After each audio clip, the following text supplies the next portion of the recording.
날이 더 쌀쌀해지네요. 그럼 지금부터 145차 최고위원회를 시작하겠습니다. 먼저 국민의례가 있겠습니다. 국기를 향하여 주시기 바랍니다. 국기에 대한 정례.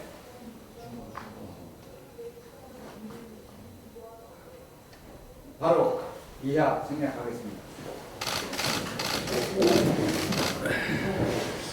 다음은 정동영 대통령의 모두 발언이 있겠습니다. 예, 정치는 협상입니다.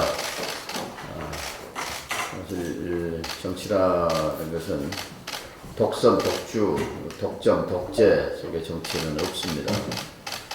협상과 타협, 양보, 그리고 합의 과정이 정치 과정입니다. 정치협상회의가 내일 처음으로 열립니다. 검찰개혁, 그리고 선거제 개혁을 테이블에 올려서 실질적인 대화를 하게 됩니다. 문희상 국회의장께서 정치력을 발휘하신 점에 대해서 경의를 표합니다. 국회는 하기 나름으로 힘이 세기도 하고 무력화되기도 합니다. 대결과 갈등으로 국회가 멈춰서면 국회는 무력하기 짝이 없습니다.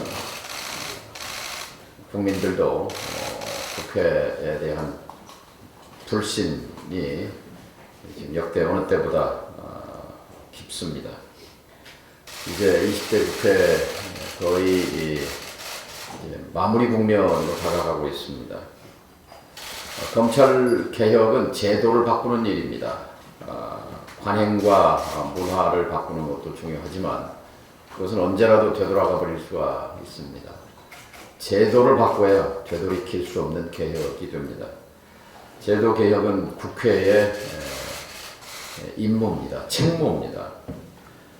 그동안 검찰 개혁에 대한 아우성에도 불구하고 10년, 20년, 30년 검찰 개혁이 제도화되지 못한 것은 국회가 책무를 다하지 못했기 때문에 그렇습니다. 검찰은 사실 선출되지 않은 권력이 무소불위의 권력을 휘둘러온 것이 지금까지의 역사입니다. 군사정권 시대에는 정보기관이 검찰을 통제했습니다. 민주화 과정에서 검찰을 실질적으로 견제하는 제3의 세력은 사라졌습니다. 청와대가 검찰을 쥐락펴락 좌지우지 해왔습니다. 정치검찰 오욕의 역사가 이것을 증명합니다. 이것을 끝내기 위해서 선출된 권력, 국회에 의한 통제, 그것이 바로 제도개혁입니다. 오늘 현재까지 검찰과 국회가 누가 더 힘이 센가라고 물으면 단연 검찰이 세다고 아마 국민은 대답하실 것입니다. 느낄 것입니다. 그러나 검찰은 누구도 선출하지 않았습니다. 주권자인 국민이 위임한 권력을 가진 국회가 검찰 개혁에 대해서 이번 기회를 놓친다면 역사에 죄를 짓는 일입니다.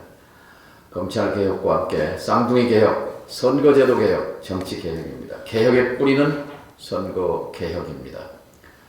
87년 체제 모순이 불평등 양극화로 나타났고 사회적, 경제적 숫자는 많은데 힘이 없는 약대 집단의 아우성을 수렴할 수 있는 길은 정치개혁밖에 없습니다. 촛불의 외침, 나의 삶을 개혁하라, 개선하라. 촛불 3년, 나의 삶은 개선되지 않았습니다. 오히려 불평등은 더 심화되고 있습니다. 이것은 대통령 한 사람의 선의로 개선될 문제가 아닙니다.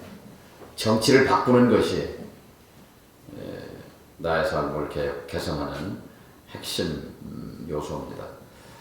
6월 항쟁으로 대통령 직선제와 그리고 양당제로의 정치 제도화가 이루어졌습니다. 이제 11월 촛불로 살아있는 권력이 감옥으로 가고 탄핵, 그리고 이제 제도 개혁을 통해서 다당제로 가야 합니다. 다당제는 협상, 타협, 양보, 합의 과정을 전제합니다. 내일 이렇게 열리게 되는 정치협상회의를 통해서 연동형 비례제에 대한 실질적인 논의와 협상이 진행되기를 기대합니다. 선거제 개혁은 우리가 자북한데 민주평화당이 존재하지 않았다면 오늘의 선거제 협상 국면은 만들어지지 않았습니다.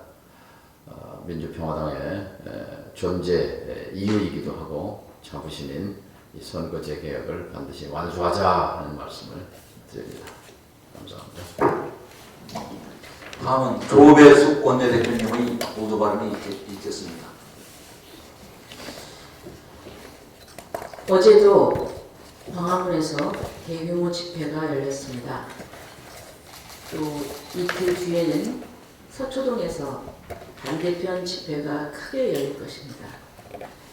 지난 7일 문재인 대통령께서는 계속되는 서초동과 광화문의 대규모 집회를 두고 국론 분열이라고 생각하지 않는다고 말씀하셨습니다. 그렇지만 국민들의 생각은 다릅니다.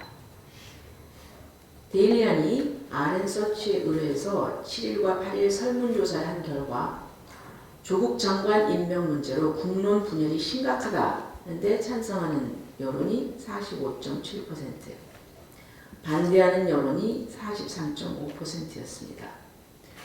국론 분열이 심각하다는 여론이 우세합니다.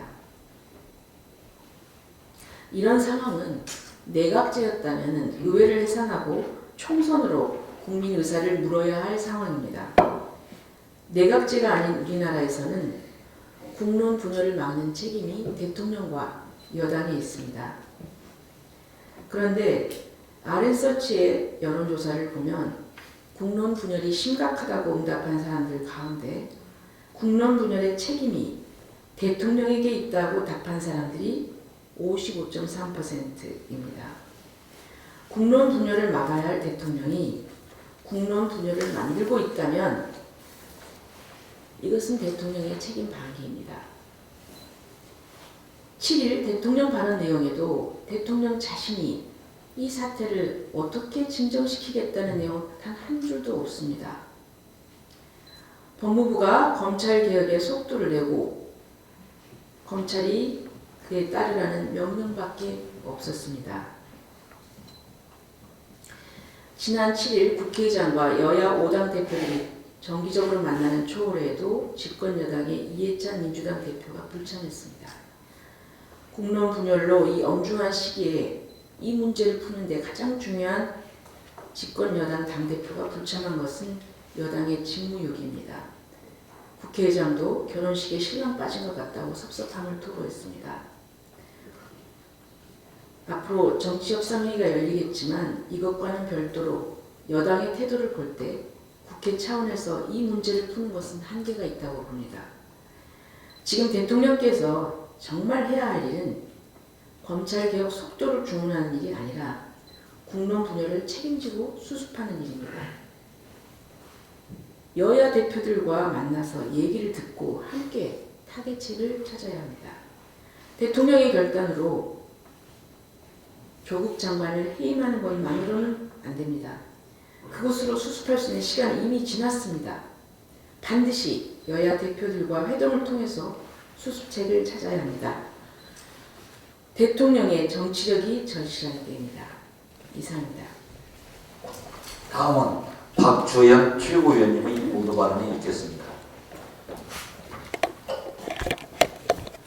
예, 민주평화당은 오직 민생, 조국보다 민생, 삭발보다 민생의 한계를 가고 있습니다. 어제 저는 조국 법무부 장관 동생의 영장 기각에 대한 논평을 내달라는 기자들의 요청을 받았습니다.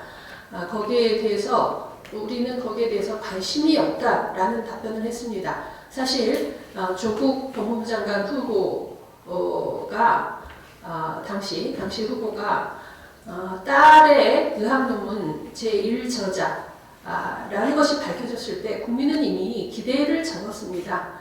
지금 벌어지고 있는 배우자가 포토라인에 서느냐 마느냐, 동생이 디스크를 앓느냐 마느냐, 이것은 국민의 관심사가 아닙니다. 어제 한글날이었습니다. 한글을 최종대왕께서 창제하신 것은 애민 정신입니다. 사회 경제적 약자인 국민들에게 자신의 목소리를 낼 수 있게 만든 그런 희망의 문자였습니다. 우리 시대의 한글은 선거제 개혁입니다. 사회 경제적 약자들이 자신의 목소리를 낼 수 있게 하는 정치 개혁입니다. 다행히 내일 정치 협상 회의가 열립니다. 진영만을 위한 막장 정치 속에서 우리 사회의 전체를 책임지고 가는 합리적인 개혁 세력이 힘을 발휘하는 시작점이 되기를 소망합니다.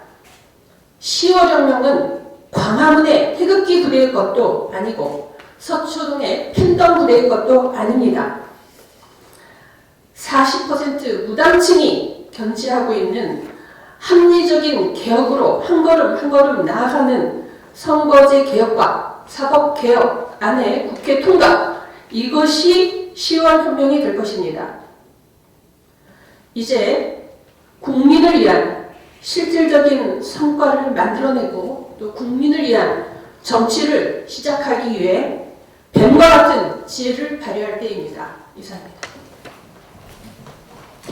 자, 모두 발언 모두 마치고 비공개로 전환하겠습니다.